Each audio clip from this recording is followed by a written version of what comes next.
உச்சபட்ச வக்ரம் அப்படிங்கிறது திமுகவினுடைய சீனியர் லீடர்ஸ்னுடைய ரத்தத்தில் கூட ஊறி கிடக்கிறது என்பதுதான் வெளிப்படை. கொஞ்சம் கூட குற்ற உணர்ச்சி ஒரு தயக்கம் இல்லாம அதை பேசிட்டு சிரிக்கிறாருங்க. இந்த மகளிர்லாம் கொஞ்சம் பேர் இருக்காங்க, இல்லைன்னா நான் கொஞ்சம் சொல்லிடுவேன்.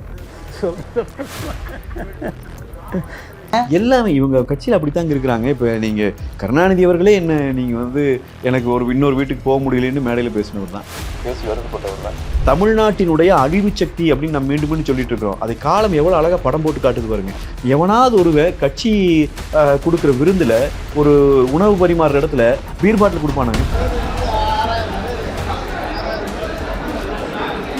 அவர் நினைச்சிட்டு இருக்காரு மக்கள் நம்மளை வாழ்த்துக்கிறார்கள். அவரே சொல்லுகிறார், நான் போய் எங்காச்சும் இறங்கினா மக்கள் என்னை கும்பிடுறாங்க.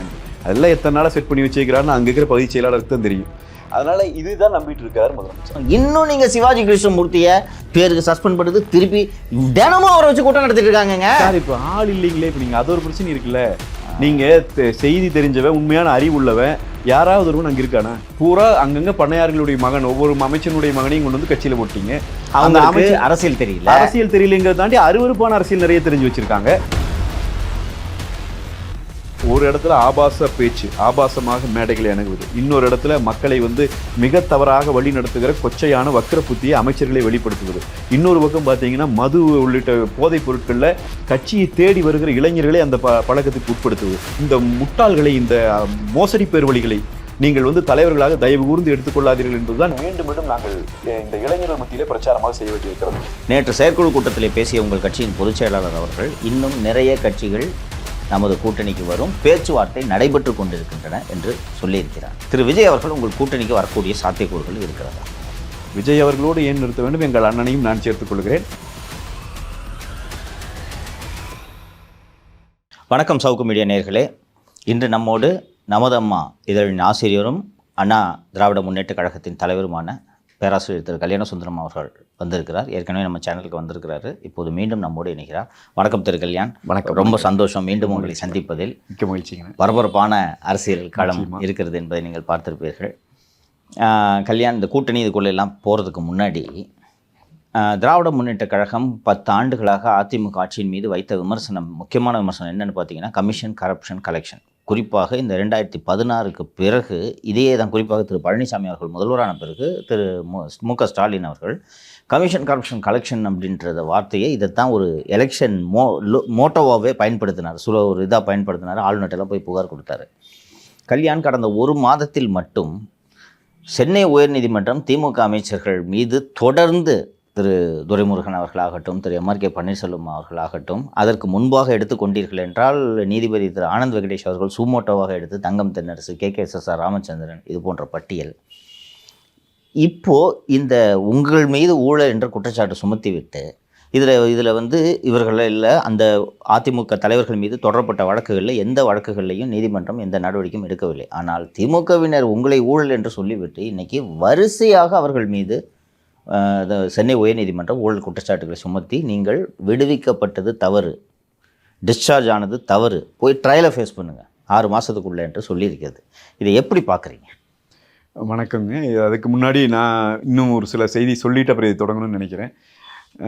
அதாவது நம்ம நாகரிகமடைந்த ஒரு யுகத்தில் வாழ்ந்து கொண்டு இருக்கிறோம். நம்ம எல்லாருமே மனிதனை மனிதனாக பார்க்குற, மனித நேயம், மனித உரிமைகள் பாதுகாக்கப்படுகிற ஒரு நூற்றாண்டில் நாம் வாழ்ந்து கொண்டு இருக்கிறோம். அதுக்கு நாம் மகிழ்ச்சி அடையணும், பெருமைப்படணும். அதுக்காக பல பேர் செத்துருக்கிறான், போராடி இருக்கான், செத்துருக்கான். இந்த நாகரிக காலத்தில் காட்டுமிராண்டித்தனம் என்று சொல்வது கூட தவறாக போய்விடும். அநாகரிகத்தின் உச்சமாக மிக கேவலமான ஒரு தாக்குதலை சவுக்கு மீடியா நீங்கள் நடத்திய காரணத்தால் உங்கள் வீட்டில் நடத்தினார்கள். அந்த சம்பவம் அது மனிதகுல விரோதமான சம்பவம். அதை அப்படித்தான் சொல்லணும், அதுக்கு வேறு வார்த்தைகளை சொல்ல முடியாது. அந்த சம்பவத்திலே சவுக் சங்கர் அவர்கள் மிகப்பெரிய பின்னடைவை சந்திப்பார் மன ரீதியாக. அநேகமாக எழுந்து வர முடியாதபடிக்கு அவர் முடக்கப்படுவார் என்று பலரும் எதிர்பார்த்தார்கள். ஆனால் என்னை போன்றவர்கள் உறுதியான நம்பிக்கையோடு இருந்தோம். உங்களோடு தனிப்பட்ட முறையில் பழகிறவன் என்கிற முறையிலே நான் சொல்லுகிறேன், தமிழர்களுக்கே என்றே ஒரு குணம் உண்டு, ஒரு பழக்கம் உண்டு. தமிழர்களினுடைய மூவேந்தர்களினுடைய சின்னங்களை நீங்கள் பார்த்தீங்கன்னா புலி பாயும், வில் அம்பு பாயும், மீன் அதுவே பாய்கிற மீன் தான், எதிர்நீச்சல்லே பாய்கிற மீன் தான். எனவே தமிழர்களுடைய குணம் என்பதை நீ அடக்க நினைக்கிற போது நீ ஆதிக்கத்தை செலுத்துகிற போது அதை ஏறி அடிக்கிற ஒரு குணம் இருக்கிறது. அந்த குணம் உங்களுடைய ரத்தத்திலேயே இருக்கிறது என்பதை நிரூபித்து மீண்டும் நீங்கள் தொடங்கியிருக்கிறீர்கள். முதல்ல நான் இந்த அடுத்தொரு முறை நீங்கள் எடுத்திருக்கிற இந்த முயற்சிக்கு நான் என்னுடைய மனமார்ந்த இதயபூர்வமான வாழ்த்துக்களை சொல்லிக் கொள்கிறேன். சவுக்கு சங்கர் அவர்கள் சாதாரண சவுக்கு சங்கராக இருந்தவரை சட்டமன்றத்திலே பேசுகிற அளவிற்கு அவருடைய பெயர் வரலாற்று சிறப்புமிக்க பல நூறாண்டுகள் பெருமை வாய்ந்த ஜனநாயக கோட்பாட்டில் 100 ஆண்டுகளை கடந்திருக்கிற நம்முடைய சட்டமன்றத்திற்குள் எவ்வளவோ பெரிய தலைவர்கள் பேசியிருக்கிற இடம் அது. தமிழகத்தினுடைய வரலாற்றை மாற்றிய இடம். அந்த இடத்திலே சவுக்கு சங்கர் என்கிற பெயர் உச்சரிக்கப்படுகிற அளவிற்கு இன்றைக்கு நீங்கள் வந்து நிற்கிறீர்கள் என்று சொன்னால் அதை அந்த பெரும் புகழை கொடுத்தது நீங்கள் நன்றி எனக்கு சொல்லக்கூடாது, திரு மு க ஸ்டாலின் அவர்களுக்கும் அவருடைய அமைச்சரவையில் இருக்கிற சகாக்களுக்கும் இன்னும் சில காவல்துறை அதிகாரிகளுக்கும் நீங்கள் அதை சொல்ல வேண்டும். அந்த இடத்திற்கு வந்ததுக்கு முதல்ல நானும் ஒரு பத்திரிகையாளன் என்கிற முறையிலும் நான் உங்களுக்கு என்னுடைய வாழ்த்துக்களையும் என்னுடைய அன்பையும் முதல்ல சொல்லிக்கிறேன். நன்றிகள். ரெண்டாவது, நம்ம இந்த கேள்வி நீங்கள் கேட்டது போல எங்களை பார்த்து ஊழல் குற்றச்சாட்டு மட்டுமல்ல, பல்வேறு குற்றச்சாட்டுகளை அந்த காலகட்டத்தில் இவர்கள் வைத்தாங்க. அவை எல்லாமே பொய் என்பதை ஒரு முறை இன்றைய தமிழக முதலமைச்சர் அவரே ஒத்துக்கொண்டார். அவரே சொல்லுகிற போது என்ன சொன்னார்னா, நம்ம எதிர்க்கட்சியாக இருக்கிற போது தப்பையும் கூட சரியாக செஞ்சுட்டு இருந்தோம், இப்போ சரியானதை செய்யவே முடியலன்னார். அது காரணம் திமுகவின் ரத்தம், அதனால் சரியானதை செய்யவே முடியாது. அது முதலமைச்சருக்கு இன்னும் புரியவில்லை என்பது நமக்கு ஆச்சரியமாக இருக்கிறது. இன்றைக்கு நீதிமன்றம் இந்த அமைச்சர்கள் மீது தொடுக்கப்பட்டிருக்கிற இந்த வழக்குகளை நீங்கள் சந்திக்க வேண்டும் என்று சொல்லியிருப்பது என்பது ஒரு அரசை நடத்துகிறவருக்கு எவ்வளவு கேவலமாக இருக்க வேண்டும். உண்மை. ஆனால் அந்த கேவல உணர்ச்சியை கொஞ்சமாவது நாம் ஸ்டாலின் அவர்களினுடைய முகத்திலே பார்க்கிறோமா? ஏனென்றால் இவர்களுக்கு கேவலப்படவே தெரியாது. நீங்கள் இவர்களே கொண்டாடி கொண்டிருக்கிற பெரியாரினுடைய கூற்று, மானமுள்ள 1000 பேரோடு போராடலாம், மானமற்றவனோடு போராட முடியாது என்று சொல்கிறார் இல்லையா? அதனால் இவர்களோடு போராடுவது நமக்கு கொஞ்சம் ரொம்பவே சிரமமாகத்தான் இருக்கிறது. ஏனென்றால் எது குறித்தும் வெட்கப்பட மாட்டேன் என்கிறாங்க. நீங்கள் பாருங்க, ஒரு எதற்காக செந்தில் பாலாஜிக்கு மீண்டும் அமைச்சர் பொறுப்பை கொடுத்தாய் என்று நீதிமன்றம் கேட்கிறது. அதுதானே மறைமுகமான கேள்வி, நேரடியான கேள்வி அதுதான். ஏன் இப்படி தப்பான ஆளை தேர்ந்தெடுக்கிறீங்க? செந்தில் பாலாஜி நோக்கி உங்களுக்கு பதவி இல்லை என்கிறால் தான் நாங்கள் ஜாமீன் கொடுக்குறோம், உங்களுக்கு ஒன்றும் நீங்கள் நன்னடத்தை கருதியெல்லாம் உங்களுக்கு நாங்கள் ஜாமீன் கொடுக்கல, பதவியில் எதுலேயும் இல்லை, இந்த நேரத்தில் நீங்கள் எந்த சாட்சியும் கலைக்க மாட்டீங்கன்னு சொல்லி தான் கொடுக்குறோம். வெளியே போய் நீ பதவி எடுத்துக்கொண்டால் என்ன அர்த்தம்னு கேட்கும்போது இவர் தவறு செய்துட்டோம், ஜாமீன் கொடுத்து நாங்கள் தவறு செய்து விட்டோம் என்று உச்சநீதிமன்றமே இன்றைக்கு பேசுகிறது என்றால், நீங்கள் அந்த தவறை செய்வதற்கு மிக முக்கியமாக உடந்தையாக இருந்தவர் இந்த முதலமைச்சர் தானே. உங்களுக்கு கான்ஸ்டிடியூஷன் குறித்தான எந்த அறிவும் இல்லை என்பதில் வெளிப்பட்டு விட்டதா? உங்களுக்கு அறிவு இருக்குதுன்னு சொன்னா இல்ல அமைச்சர் பதவி கொடுத்து சரிதான் போராடி இருக்கணும் இல்லையா? ஆமா. இல்ல தப்பு தான் எடுக்கிறீங்கன்னா தப்பை செய்த நீங்கள் தண்டனைக்குரியவரா இல்லையா? அப்போ எவ்வளோ பெரிய தண்டனை இந்த முதலமைச்சருக்கு கொடுக்கப்பட வேண்டும் என்பதுதான் இன்றைக்கு பொதுமக்கள் வைக்கிற கேள்வி. அதே போல இவர்களுடைய அமைச்சர்கள் எல்லாருமே ஊழல் குற்றச்சாட்டிலே உள்ளே போக வேண்டிய அமைச்சர்கள். நீங்கள் அதிமுக மேலே வச்ச புகாரெல்லாம் இந்த திருடன் ஓடும்போது திருடன் சொல்லிட்டே ஓடுவான், பார்த்துருக்கீங்களா? அது மாதிரி. ஏன்னா கருணாநிதி அவர்களின் ஆட்சி காலத்திலேயே இவர்கள் மீது 10க்கும் மேற்பட்ட அமைச்சர்கள் மீது வழக்கு இருக்கிறது, ஊழல் வழக்குகள் இருக்கிறது. அந்த வழக்குகளில் அண்ணா திராவிட முன்னேற்ற கழகம் தலையிடவில்லை. அரசு 10 ஆண்டு காலம் நடத்திய போதும் நீதிமன்றம் என்ன ப்ரொசீஜரோ அதை பண்ணிட்டு போட்டோம், நாங்கள் தலையிட மாட்டோம்னு சொன்னாங்க. ஏன்னா அதை அரசியல் படுத்தக்கூடாது என்பதற்காக நீதிமன்றங்கள் அதுக்கான வேலையை நகர்த்தி கொண்டே இருந்தது. இவர்கள் அதுக்குள்ள ஆட்சிக்கு வந்துட்டாங்க. அந்த ஆட்சிக்கு வர்ற காலத்தில் அதிமுகவை நோக்கி இந்த குற்றச்சாட்டை மீண்டும் மீண்டும் வைத்தார்கள். நீங்கள் ஊழல் செய்கிறீர்கள் என்றார்கள். நாங்கள் அப்பவும் தெளிவாக சொன்னோம். இன்னும் சொல்ல போனால் எங்களுடைய அமைச்சர்கள், எங்களுடைய கழகத்தினுடைய நிர்வாகிகள் வீடுகளில் எல்லாம் இவர்கள் இந்த லஞ்ச ஊழல் ஒழிப்புத்துறையை வைத்து சோதனை நடத்திய போது நாங்கள் தெளிவாக சொன்னோம், என்ன நடந்தாலும் நாங்கள் சந்திக்க தயாராக இருக்கிறோம், எங்கள் மடியிலே கனமில்லை, எனவே வழியில் பயமில்லை என்பதை சொன்னோம். இன்றைக்கு வரைக்கும் அதே உறுதியோடு சொல்லுகிறோம். இன்றைக்கு உங்கள் ஆட்சி 4.5 ஆண்டுகள் முடிந்துவிட்டது. தலைகீழாக நின்று தண்ணீர் குடித்து பார்த்தீர்கள், ஒன்றும் நடைபெறவில்லை. எனக்கு இது ஒன்றுமானால் வியப்பாக இல்லை. ஏனென்றால் எங்கள் பொதுச் செயலாளர் ஒரு மேடையிலே பேசினார், எல்லாருக்குமே நினைவு இருக்கும். பழைய பழனிசாமின்னு நினச்சிட்டிங்களா என்று கேட்டுவிட்டு அந்த மேடையிலேயே சொன்னார், ஸ்டாலின் என் கட்சி நான் பார்த்துக்கிறேன், உங்கள் கட்சியை காப்பாற்றுற வழியை பாருங்கன்னார். அன்றைக்கு புரியவில்லை, இன்றைக்கு புரிகிறது. திரு கல்யாண், எனக்கு இது உண்மையிலேயே புரியல. எனக்கு திரு பொன்முடி அவர்கள் பேசியதை பார்த்துருப்பீங்க, ராஜினாமா செய்து விட்டார். அவர் ஒரு மூத்த அமைச்சர். நேற்று கட்சிக்கு அந்த துடிப்பான இளைஞன் கிடையாது. கல்லூரி படிக்கும்போது நீங்களும் ஜாலியாக ஃப்ரெண்ட்ஸு கூட பேசிகிட்டு இருப்போம். உங்ககிட்ட மைக்கை கொடுத்து மேடை ஏற்றும் போது நீங்கள் ஃப்ரெண்ட்ஸுக்கிட்ட பேசிகிட்டு இருக்கிறது மேடையில் பேசுவீங்களா? பேச மாட்டீங்க. திரு பொன்முடி அவர்கள் ஒரு மூத்த அரசியல்வாதி, இளைஞரணியில் திரு ஸ்டாலினோடே பயணித்தவர். பெரியார் திராவிடர் கழக மேடையாக இருந்தாலும் அது எப்படிங்க பேச மனசு வருது? எனக்கு உள்ளபடியே சொல்கிறேன் கல்யாணம், எனக்கு புரியவில்லை எப்படி இதை பேச முடியும் என்பது. ஒரு அறைக்குள்ளே 2 ஆண் நண்பர்கள் ஜோக் அடிச்சுக்கிறதுன்றது வேறு, எப்படி பேசிப்பாங்க. நீங்கள் உங்கள் காலேஜ் ஹாஸ்டலில் நீங்களும் ஜாலியாக பேசிட்டு இருந்திருப்பீங்க. நீங்கள் மேடையில் எவ்வளவு சுவையாக அழகாக பேசுகிறீர்கள் என்பதை தொடர்ந்து நாங்கள் பார்த்து கொண்டு இருக்கிறோம். அவர் நமக்கெல்லாம் சீனியர் இல்லைங்களா? இந்த மேடை பேச்செல்லாம் வந்து கற்றறிந்தவர் அவர். என்னதான் பெரியார் திராவிடர் கழக கூட்டமாக இருந்தாலும் இது என்ன உதாரணம். இன்னொன்று, இது ஒரு நகைச்சுவை என்று சொல்லுவது ஒரு கல்லூரி பேராசிரியர் வேறங்க அவர். இதை நகைச்சுவைன்னு சொல்லிட்டு பெண்கள் இருக்கிறீங்கன்னு சொல்லிட்டு சொல்கிறாருங்க. அதை இது ஏன் அவருக்கு தவறுன்னு தோணலை? அதுதான் கேள்வி. இப்போ நீங்கள் கடைசியாக கேட்ட அந்த வரி தான் கேள்வி. அவர் அப்படி பேசுனதை விட நமக்கு வருத்தம் என்னென்னா, நம்ம பேசுவது ஒரு அருவருப்பானது, நாம் இருக்கிற நிலைக்கு அது உகந்ததல்லைங்கிறது கூட தோணலையே அவருக்கு. அது எப்படி அது அப்படின்னா என்னென்னா, உச்சபட்ச வக்ரம் அப்படிங்கிறது திமுகவினுடைய சீனியர் லீடர்ஸினுடைய ரத்தத்தில் கூட ஊறி கிடக்கிறது என்பதுதான் வெளிப்படை. இது வந்து சொல்லும்போது சில பேர் மேலே சங்கடப்படலாம், இன்னும் இப்படி ஒரு தலைவலை பார்த்து. ஆனால் உண்மையை சொல்லுகிறேன், வக்ரத்தினுடைய உச்சம். அப்போ நீங்கள் என்ன இது தப்புனே உங்களுக்கு தோணல பாருங்க. அதுதான் கல்யாணம் எனக்கு வருத்தமாக இருக்கு. இது என்னன்னா, நீங்கள் அமைச்சர் சார், நீங்கள் ஏன் சார் இது ஒரு ஜோக்குன்னு ஒரு இடத்துல கொஞ்சம் கூட குற்ற உணர்ச்சி ஒரு தயக்கம் இல்லாமல் அதை பேசிட்டு சிரிக்கிறாருங்க. எல்லாமே இவங்க கட்சியில் அப்படித்தாங்க இருக்கிறாங்க. இப்போ நீங்கள் கருணாநிதி அவர்களே என்ன, நீங்கள் வந்து எனக்கு இன்னொரு வீட்டுக்கு போக முடியலன்னு மேடையில் பேசினவர் தான், பேசி வருத்தப்பட்டவர் தான். எனக்கு எப்படி 2வது திருமணம் ராஜாத்தி அம்மாளோட எப்படி நடந்ததுன்னு மரியாதைக்குரிய மறைந்த நடிகை மனோரமா அவர்களை குறித்து பேசி ஒரு சம்பவத்தை கருணாநிதி குறிப்பிட்டு சொல்லியிருக்கிறார். இவங்களுக்கு இதெல்லாம் வெக்கப்படவே மாட்டாங்க. இவங்க இது எதுக்குமே வெக்கப்படாதங்காட்டி தான் இந்த குடும்பம் இந்த உச்சத்துக்கு போய் உட்காந்துருச்சு. கொஞ்சம் வெக்கமானம் இருக்கிறவனாக இருந்தால் கொஞ்சம் இதெல்லாம் யோசிப்பான். அதெல்லாம் இவங்ககிட்ட அதையெல்லாம் நாம் எதிர்பார்க்கவே முடியாது. பொன்முடியை பொறுத்த வரைக்கும் அவர் தொடர்ச்சியாக இப்படி பேசக்கூடியவராக தான் இருந்திருக்கிறார். அவருடைய பேச்சில் நீங்கள் எவ்வளவு திமிரனுடைய உச்சம் இருந்தால், நீங்கள் வாக்களித்து உங்களை கொண்டு போய் இன்னைக்கு இந்த பொறுப்பில் உட்கார வச்சு உன்னை மட்டுமல்ல உன் குடும்பம் உன்னுடைய தலைமுறைக்கு தேவையான அத்தனை சொத்தையும் நீ சேர்த்து இவ்வளவு கொள்ளையடிக்கிற, உன்னை ஒரு தலைவனாக தேர்ந்தெடுத்து உட்கார வச்சுக்கிற மக்களை பார்த்து நீ ஓசியில் தானே போயிட்டு இருக்கிற. நீ யாருக்கு வாய் வருமா? ஒரு அரசியல் தலைவர், எந்த அரசியல் தலைவர் எடுத்துக்கோங்க, வாயில வருமா அந்த சொல் வருமா? மக்களை பார்த்து வீட்டுல வேலையாள வச்சிருக்க கூட நான் போடுற சம்பளத்தில் நீ சாப்பிடுற நம்ம பேச மாட்டோம். நீ அதுக்கு தர வேலை செய்யறவனுக்கு வரும்ல. ஆமா, நீ வேலைக்கு சம்பளம் கொடுக்குற, நீ அதுக்கு மேல பேசுறதுக்கு உனக்கு எந்த ஒரு உரிமையும் கிடையாது. அப்படி இருக்கும்போது அரசு கொடுக்குற சலுகையை நீங்க எப்படி அரசுக்கு பணம் கொடுக்கிறவர்கள் மக்கள், அவங்க தான் முதலாளிகள். நீங்க இது சரியா பாத்தீங்கன்னா வேலையாள் நீ தான் மக்களிடம் சம்பளம் வாங்குற. ஒரே ஒரு விஷயத்தை இங்க குறிப்பிட விரும்புகிறேன் திரு கல்யாண். செல்வி ஜெயலலிதா அவர்கள் ஆட்சியில் இந்த இலவச ஆடு மாடு அப்படின்ற இந்த ஸ்கீம் எல்லாம் போடும்போது அது என்ன இலவசம்? அது தப்பு. விலையில்லா அந்த கண்ணியத்தை கொடுக்கணும்னு சொல்றாங்க. நீங்க இப்ப சொல்லுங்க, அதிமுக காரன் என்பதற்காக நீங்களே நீ அப்படி நான் சொல்றேன்னு நினைக்காது. இல்ல, எனக்கு இந்த இன்சிடென்ட் ஞாபகம் இருக்கு. இது பொதுவாகவே மேடம் காயின் பண்ணதுன்னு சொன்னாங்க என்கிட்ட. இதை நீங்க அது அம்மா அவர்களின் ஆட்சியாகட்டும், புரட்சித் தலைவர் அவர்களுடைய ஆட்சியாக இருக்கட்டும், எங்க புரட்சி தமிழர் எடப்பாடியார் அவர்களின் ஆட்சியாக இருக்கட்டும், இந்த ஆட்சியாளர்களாக கட்சியினுடைய பொதுச் செயலாளர்கள் வந்தவர்கள் எல்லாருக்குமே இந்த மனித குலத்தின் மீதான ஒரு பற்று என்பது என்றைக்கும் இருந்திருக்கிறது. இந்த கட்சிக்கு அது ஏன்னா வாய்ச்சிருக்கு. நீங்க அது நாளைக்கு இன்னொருத்தர் பொதுச் செயலாளர் வந்தாலும் அவங்களுக்கு இது இருக்கும். இந்த கட்சியினுடைய தன்மை அது, கல்ச்சர். ஆமா, இதனுடைய கலாச்சாரமே அதுதான்.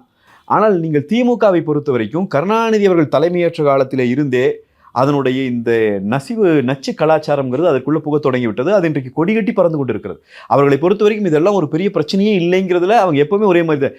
இன்னைக்கு வரைக்கும் அந்த நாளாந்தர பேச்சாளர்கள் இன்னும் மேடை ஏற்றிட்டே தான் இருக்கு. இதை நான் கேட்கணும்னு நினைச்சேன் கல்யாண். இந்த பாருங்க, ஒரு 90களின் தொடக்கத்தில் நானே வெற்றி கொண்டான் பேச்செல்லாம் நின்று கேட்டிருக்கிறேன். நான் இப்போ சின்ன பையன், எனக்கு சரியான ஜோக்காக இருக்கும்.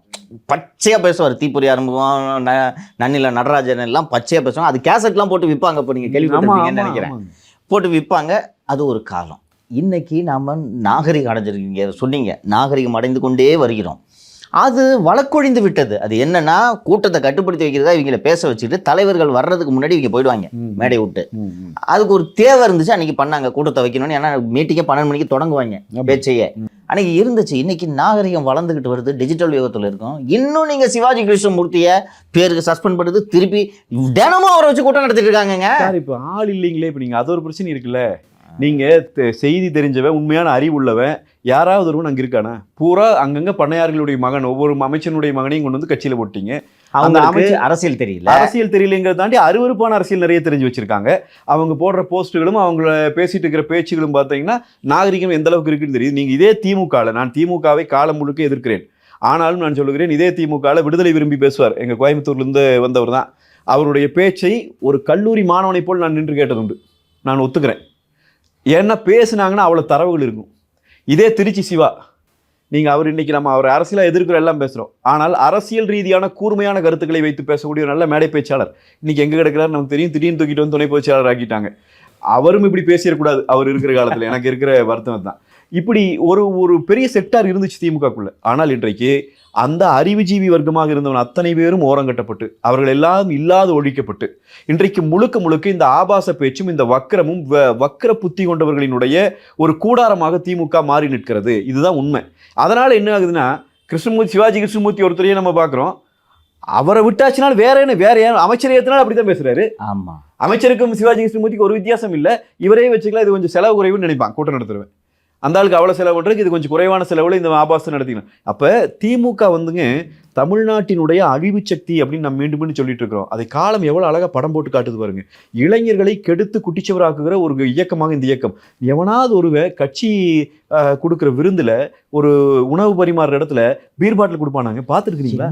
இது கல்யாணத்தில் கூட பண்ண மாட்டாங்க. பண்ணுவானா? ஒரு நாகரிகம் அடைந்த மனிதன். நீ குடிக்கிற மனிதர்கள் நிறைய இருக்கிறாங்க, அவங்க போய் குடிச்சிட்டு வரட்டும், அவங்களுக்கு குடிக்கிறதுக்கான இடம் இருக்கு. வீட்டில் இரவு நேரம் வந்து தூங்கும்போது குடிச்சிட்டு தூங்குறவன் நிறைய பேர் இருக்கிறான். அதெல்லாம் அவனவன் பழக்கம்.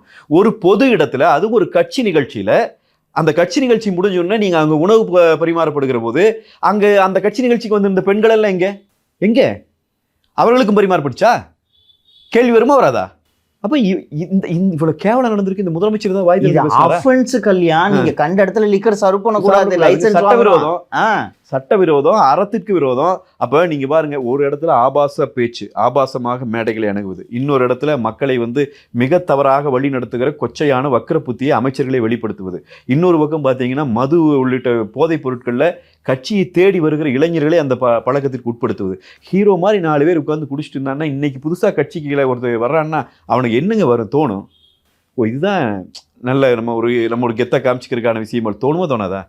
நீ எல்லாம் ஒரு சமூக விரோதி இல்லையா? நீ எல்லாம் உன்னையெல்லாம் உன் குடும்பத்தையெல்லாம் நீ இவ்வளவு ஆண்டு காலம் இந்த மக்கள் ஒன்று தூக்கி உட்கார வச்சு அவ்வளோ பெரிய பொறுப்புகளில் உட்கார வச்சு உங்களை எல்லாம் வச்சு அழகு பார்த்ததுக்கு எங்கள் மொத்த இனத்தையும் இப்படித்தான் கேவலப்படுத்தி விட்டுட்டு போவியா நீ? நான் சொல்லுகிறேன், தமிழ்நாட்டில் எந்த அரசியல் கட்சி எதை இருக்கிற இளைஞனாக இருந்தாலும் சரி, இது அல்ல அரசியல். இது அல்ல பெருமைக்குரிய விஷயம். தமிழ்நாட்டினுடைய அரசியல் தலைவர்கள், நம்முடைய வரலாற்றில் நமக்கு கிடைத்த அரசியல் தலைவர்கள் உலகத்திற்கு ஜனநாயக பாடம் எடுக்கிற தகுதி பெற்ற தலைவர்கள். அவர்களை நாம் பெற்றோம், நல்வாய்ப்பாக பெற்றோம். அவர்கள் வேறு கட்சியிலிருந்து வந்தார்கள், ஆனால் நல்ல தலைவர்கள் வந்தார்கள். இந்த முட்டாள்களை, இந்த மோசடி பேர்வழிகளை நீங்கள் வந்து தலைவர்களாக தயவு கூர்ந்து எடுத்துக்கொள்ளாதீர்கள் என்பதுதான் மீண்டும் மீண்டும் நாங்கள் இந்த இளைஞர்கள் மத்தியிலே பிரச்சாரமாக செய்ய வேண்டியிருக்கிறது. இதனால் தான் அரசியல்வாதிகள் என்று சொன்னாலே தவறாக பார்க்கிற பார்வை உருவாகுது. எப்படி வருதுங்க? அரசியல்வாதிகள்னு சொன்னால் இருக்கிறதுலே புனிதமான வேலை அரசியல். நான் உங்களுக்கு சொல்லுகிறேன், ஒரு நல்ல அரசியல்வாதியை போல ஒரு துறவியோடு இருக்க முடியாது. ஒரு நல்ல அரசியல்வாதி அப்படி வாழ முடியும். அது ஒரு அரசியல்வாதி என்பது அப்படித்தான் இருக்க வேண்டும். ஆனால் இந்த மாதிரி ஆட்களால் தான் இந்த அரசியலுக்கு பேரும் கெட்டு போகுது. அரசியல்வாதின்னு சொன்னாவே மக்கள் கொஞ்சம் 2 அடி தள்ளி நின்று பார்க்குற சூழல் ஏற்படுகிறது. எனவே திமுக வேரோடு இந்த மண்ணிலே இருந்து, இந்த அரசியலிலே இருந்து அப்புறப்படுத்தப்பட வேண்டும். அது நடந்தால் ஒழிய தமிழ் இனத்திற்கு விடிவு கிடையாது. கல்யாண், நேற்று ஒரு சம்பவம் நடந்திருக்கும், நீங்கள் செய்திகளில் பார்த்திருப்பீர்கள். ஒரு நிகழ்ச்சி ஸ்லாட்டர் ஹவுஸுக்கு பக்கத்தில் சென்னை மேயர் வந்து போய் ஆய்வு செய்திருக்காங்க. ஏதோ ஒரு நிகழ்ச்சிக்காக போகிறாங்க. அப்போ நியூஸ் தமிழ் செய்தியாளர் வந்து அவர்கிட்ட, இங்கே பாருங்கள், இந்த ஸ்லாட்டர் ஹவுஸு ரொம்ப ஸ்மெல்லு வரக்கூடிய இடம், இங்கே ப்ளீச்சிங் பவுடர் போட்டிருக்காங்க, இந்த பவுடரில் பாருங்கள், இது ப்ளீச்சிங் பவுடர் ஸ்மெல் இல்லைன்னு சொன்னோன்னே பின்ன என்ன பான்ஸ் போடுறாது, மோந்து பாருங்கள் என்று கேட்கிறார்கள். இதற்கு முன்பு நம்ம பொன்முடியை பற்றி பேசணும், மற்றவர்களை பற்றி பேசணும். இந்த கட்சியின் தலைவர் திரு ஸ்டாலின் அவர்கள் ஏற்கனவே ஒரு கூட்டத்தில் இது மாதிரி சர்ச்சைகள் எல்லாம் எழுந்த ஒரு சமயத்தில் திரு ஸ்டாலின் அவர்கள் காலையில் எந்திரிச்சா என்ன பஞ்சாயத்து வரும்னு எனக்கு தெரிலங்க அப்படின்னு சொல்லிட்டு சொல்கிறாரு. மேயர் பிரியா அவர்கள் இப்போது தான் அரசியலுக்கே வந்தவர் இல்லைங்களா? வந்துட்டார். ஒரு 4 வருஷம் ஆகிடுச்சு. அவருக்கு மைக் இருக்குது, கேமரா இருக்குன்றதெல்லாம் தெரியும். அந்த நிருபர் கேட்கும்போது இது ரெக்கார்ட் ஆகுதுன்னு தெரிஞ்சு இது என்ன பான்ஸ் போடுறா அப்படின்ட்டு கேட்குறாருன்னா, இந்த மாதிரி ஏதாவது சர்ச்சையாச்சுன்னா தலைவர் நம்மளை கூப்பிட்டு கண்டிப்பார், பதவியை விட்டு தூக்குவார்ன்ற அச்சம் இல்லாததன் காரணமாகத்தான் சிவாஜி கிருஷ்ணமூர்த்திகளும் பொன்முடிகளும் KN நேருகளும் திருமதி பிரியாக்களும் இப்படி பேசுகிறார்களோன்ற சந்தேகம் எனக்கு இருக்குது.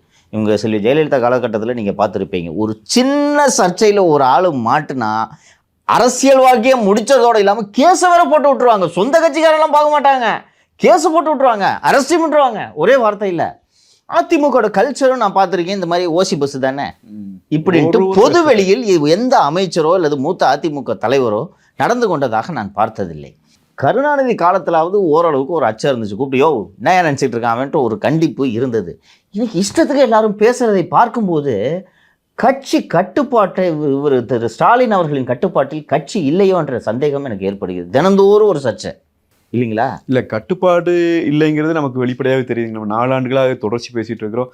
அவரோட கட்டுப்பாட்டில் எதுவுமே இல்லை. ஆனால் அதையும் தாண்டி இப்படியாக பிரியா அவர்களை போன்ற அவங்கெல்லாம் இப்போ புதிதாக வந்திருக்கிற அரசியல்வாதிகள், அரசியல் தலைவர்களாக இன்றைக்கு மேயராக ஒரு மாட்சிமை பொருந்திய பொறுப்பில் அமர்ந்திருக்கிறார். அவருக்கெல்லாம் நான் நினைக்கிறேன் ஏதாவது ஒரு கட்சி பதவிக்கு தான் வர வேண்டும் என்கிற விருப்பம் வந்திருக்கலாம். அதனால் அவர் இப்படி பேச தொடங்கியிருக்கலாம். இல்லை, அவங்களுக்கு எம்எல்ஏ ஆசை இருக்கு. ஏன்னா மேயராக இருந்தவர் முதல்வர் ஆகிவிட்டார். அடுத்த முறை மேயராக இருந்தவர் சுகாதாரத்துறை அமைச்சர் ஆகிவிட்டார். நான் சொல்லுகிறேன் பாருங்க, இப்போ வந்து காவல்துறை அதிகாரிகளை இந்த வார்த்தை என்று சொல்ல முடியாது. நான் அந்த வார்த்தையை இந்த அரங்கத்திலே உச்சரிக்க முடியாது. எனக்கு நீங்கள் நண்பராக இருந்தாலும் உங்களிடம் கூட அந்த வார்த்தையை நான் சொல்ல முடியாது. அப்படியான கொச்சையான வார்த்தைகளை அவன் காவல்துறை அதிகாரிகளை பெற்றெடுத்த தாயை கெட்ட வார்த்தையிலே பேசுகிற அந்த செயலை நடு சாலையிலே நடு ரோட்டிலே நின்று பேசினார் ஒரு திமுக சட்டமன்ற உறுப்பினர். இன்றைக்கும் பதிவுகள் இருக்கிறது, எப்பொழுது வேண்டுமானாலும் நாம் போட்டு காட்டலாம். அவர் இன்றைக்கு என்ன பதவியில் இருக்கிறார் தெரியுமா? அவரே ஆட்சிக்கு வந்த பிறகு ஒரு அரசு ஊழியரை பார்த்து செருப்பால் அடிப்பேன் என்று சொன்னார். அதற்கும் வீடியோ ஆதாரம் இருக்கிறது. அவர்தான் இன்றைக்கு திமுகவின் கொள்கை பரப்பு செயலாளர்.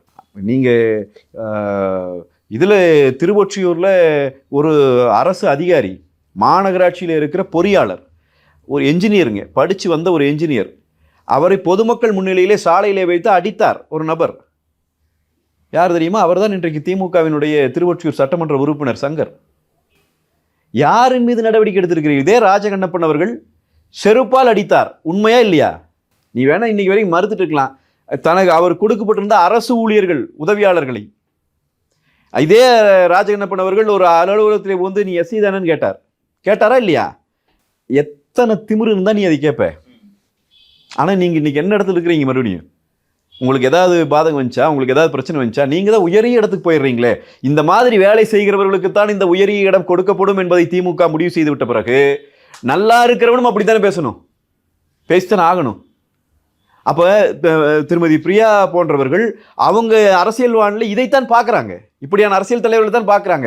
இப்படியாக பதில் கொடுத்தால்தான் நம் கட்சி நம்மை அங்கீகரிக்கும் என்கிற சிந்தனை அவர்களுக்கு வந்திருக்கிறது என்பதுதான் வெளிப்படையாக தெரிகிறது. இன்னொன்று, குறிப்பாக அந்த குறிப்பிட்ட நிருபர் அவர் வந்து தொடர்ச்சியாக இதை அம்பலப்படுத்துகிறார்.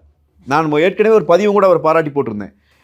ஏற்கனவே இந்த அமைச்சரிடம் தாமோன் பர்சன் கிட்ட காட்டினார், நீங்கள் ப்ளீச்சிங் பவுடருக்கு பதிலாக மைதா மாவு போட்டிருக்காங்க சார்னு. அவர் உடனே ரொம்ப அறிவாளித்தனமாக அடுத்த முறை வந்து அந்த நிருபரை தேடி பிடித்து நீங்கள் தானே சொன்னீங்க சொல்லிட்டு மைதா மாவு என்ன வேலை தெரியுமானா கடைசியில் டெண்டர் என்ன வேலைக்கு போட்டிருக்கீன்னு கேட்டேன்னு ஓடிட்டார். அந்த நிருபர் ஒரு அறிவாளி என்பதை தாண்டி மனசாட்சியோடு உண்மையான ஜேர்னலிஸ்டாக வேலை செய்கிறார். அதனால் பாராட்டுறேன் நான் அவரை. அவர் தான் அநேகமாக இதையும் கேட்டவர் நான் நினைக்கிறேன். அதே மாதிரி தான் இருந்துச்சுட்டோன். அப்படின்னா இந்த பிரச்சனை இங்கே நடந்து கொண்டு இருக்கிற மிகப்பெரிய ஊழலை அவர் தனி மனிதனாக நின்று வெளிப்படுத்தி கொண்டிருக்கிறார்.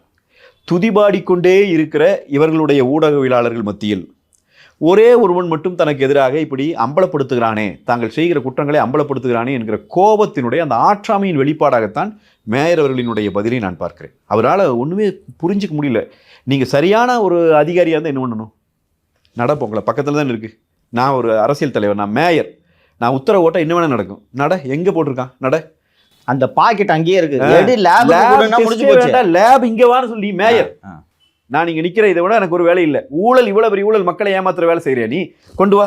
15 நிமிஷம் ஆகுமா வந்து அதை பார்த்து டெஸ்ட் பண்றதுக்கு, இது என்னன்னு கண்டுபிடிக்கிறதுக்கு? பதிலுக்கு எந்த சேனல் நீங்கன்னு கேட்டு கார்ல போயிட்டேன். இல்ல, இதை செய்திருந்தால் ஒருவேளை அந்த நிருபர் தவறாக சொல்லி இருந்தால் அவர் மாட்டியிருப்பார் இல்லையா? கண்டிப்பா.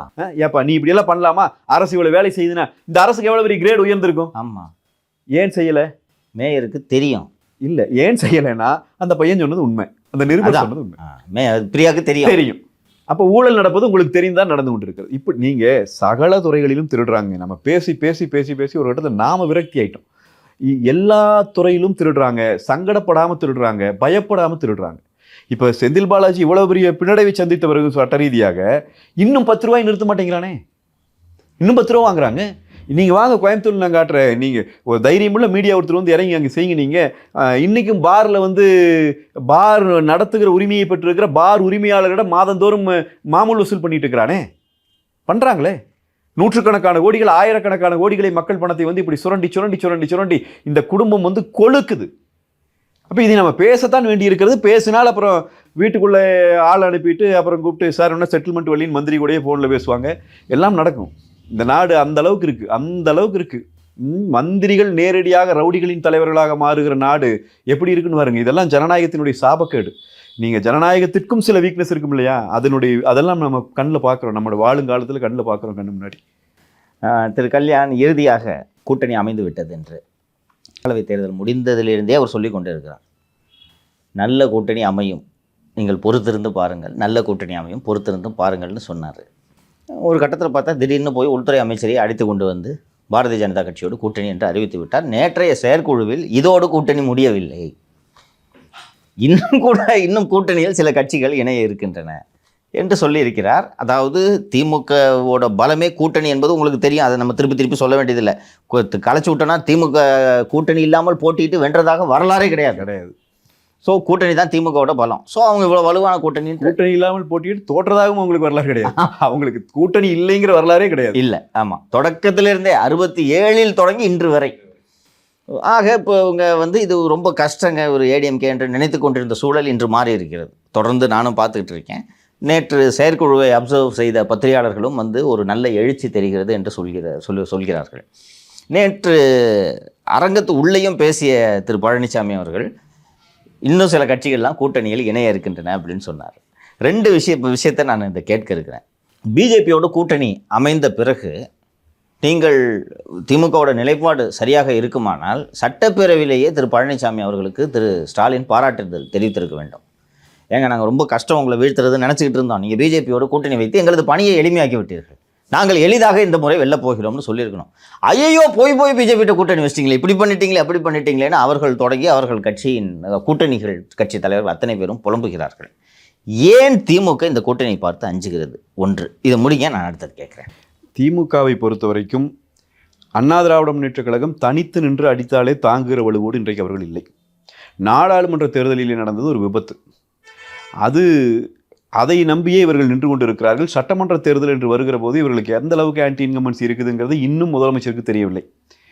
அவர் நினச்சிட்டு இருக்காரு, மக்கள் நம்மளை வாழ்த்துக்கிறார்கள். அவரே சொல்லுகிறார், நான் போய் எங்காச்சும் இறங்கினேன்னா மக்கள் என்னை கும்பிட்றாங்கன்னு. அதெல்லாம் எத்தனை நாளாக செட் பண்ணி வச்சுக்கிறான்னு அங்கே இருக்கிற பகுதி செயலாளருக்கு தான் தெரியும்.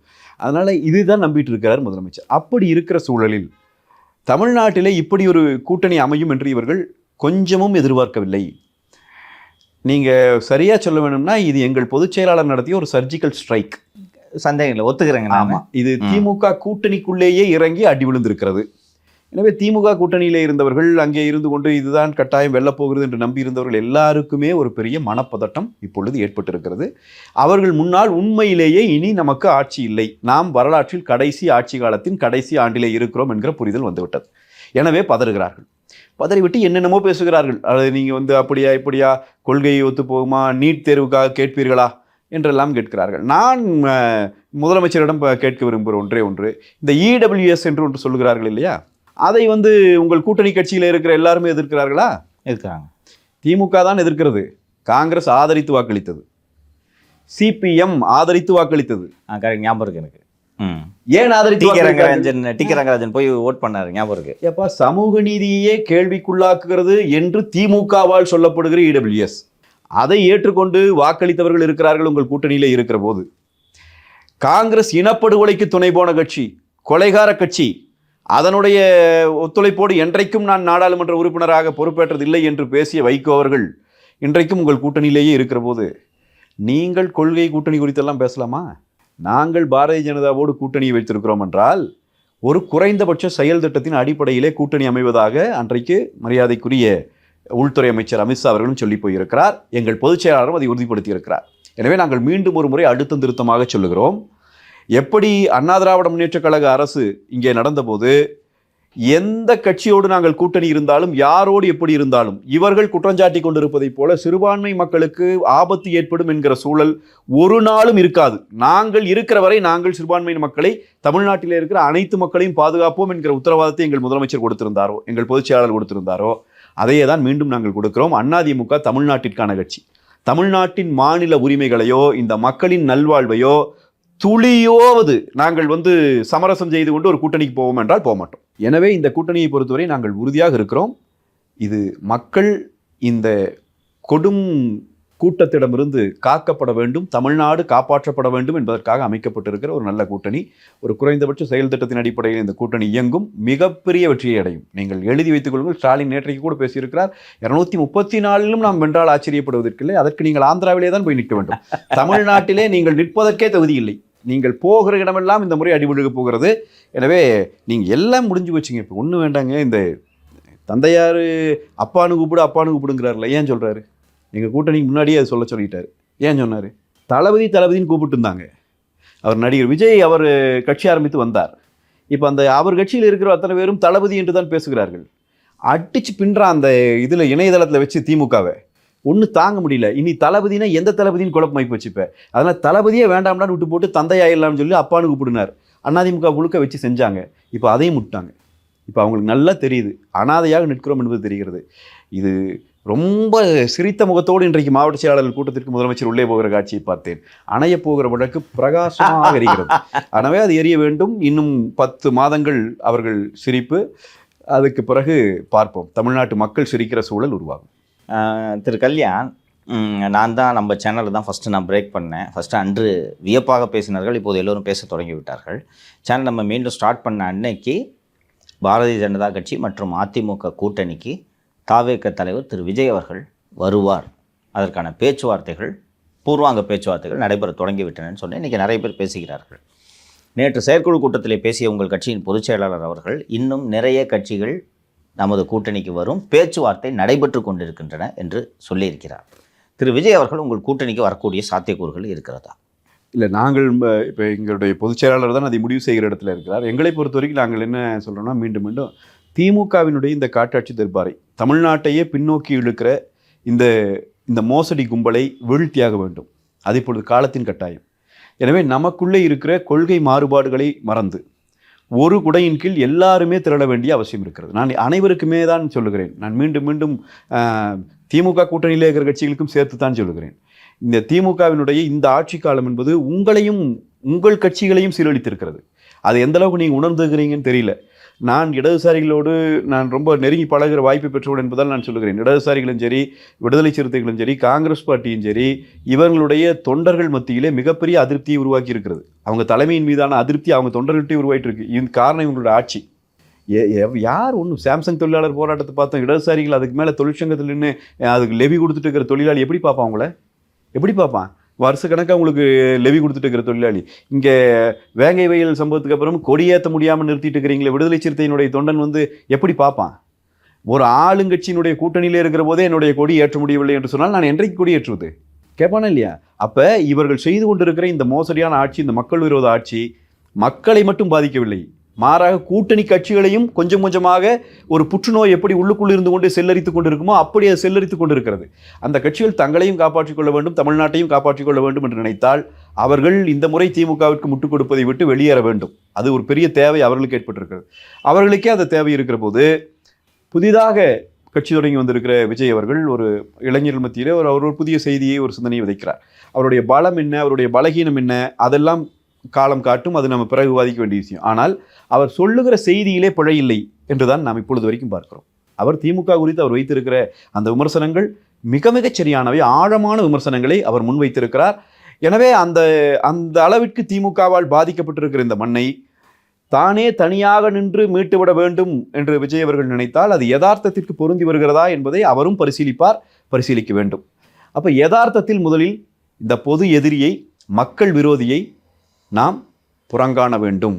அதற்கான ஒரு அணி அமைய வேண்டும். அதற்கு திரு விஜய் அவர்கள் ஆதரவளித்து வருவார் என்று சொன்னால், விஜய் அவர்களோடு ஏன் நிறுத்த வேண்டும், எங்கள் அண்ணனையும் நான் சேர்த்துக்கொள்கிறேன், வருவார்கள் என்று சொன்னால் அது தமிழ்நாட்டினுடைய விடிவு காலத்திற்கான அறைகூவலாக அமையும் என்பதுதான் என்னுடைய பார்வை. வந்தாங்கன்னா மகிழ்ச்சி, இல்லை என்றால் அவர்கள் அரசியல் அவர்கள் செய்யும்போது நாம் கட்டாயமாக திமுகவை வீழ்த்துவோம். அதிலும் அந்த மாற்று கருத்தே இல்லை. திமுக இந்த முறை முழுவதுமாக அதற்கு இறுதி உரை எழுதப்படும். உதயநிதிக்கு மீண்டும் அன்பான கோரிக்கை வைக்கிறேன். முதலமைச்சராகிற விருப்பம் இருந்தால் இந்த 6 மாத காலத்திற்குள் ஆய்க்கொள்ள வேண்டும். இல்லை என்றால் வரலாற்றில் வாழ்க்கையில் உங்களுக்கு அப்படி ஒரு வாய்ப்பு கிடைக்காமலே போய்விடும். எனவே கருணாநிதியினுடைய பேரன்கிற முறையில் அதை நீங்கள் நிறைவேற்றிக் கொள்ள வேண்டும் என்று நான் கேட்டுக்கொள்கிறேன். நன்றி கல்யாண். இவ்வளவு நேரம் பல்வேறு அரசியல் நிகழ்ச்சிகள் குறித்து பேசினீர்கள். நன்றி.